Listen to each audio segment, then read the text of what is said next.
Prime Minister Narendra Modi inaugurated the World Audio-Visual and Entertainment Summit 2025 at Jio World Convention Centre in Mumbai. Addressing the event, the Prime Minister said that World Audio-Visual and Entertainment Summit, WAVES, is not just an acronym. It is a wave of culture, creativity and universal connectivity. He also unveiled commemorative postage stamps honoring 5 icons of Indian cinema including Guru Dutt, P. Bhanumathi, Raj Khosla, Ritwik Ghatok, and Salil Chaudhary, celebrating their enduring legacy in the creative arts.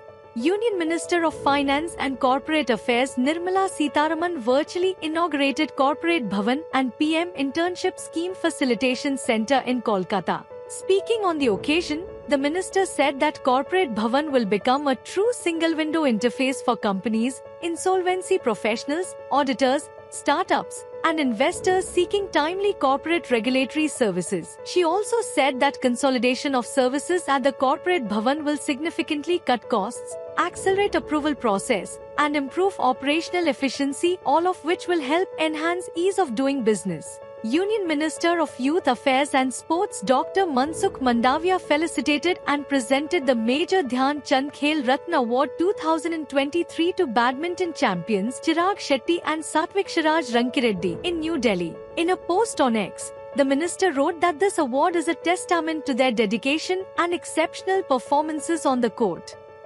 India's goods and services tax collections surged by 12.6% to an all-time high of 2.37 lakh crore rupees in April 2025 in comparison to the same month last year. According to government data, the central GST collection for the month stood at 48,634 crore rupees and state GST at 59,372 crore rupees. The GST mop-up was 2.1 lakh crore rupees in April 2024, the second highest collection ever since the rollout of the indirect tax regime on 1 July 2017. In March 2025, the collection was 1.96 lakh crore rupees.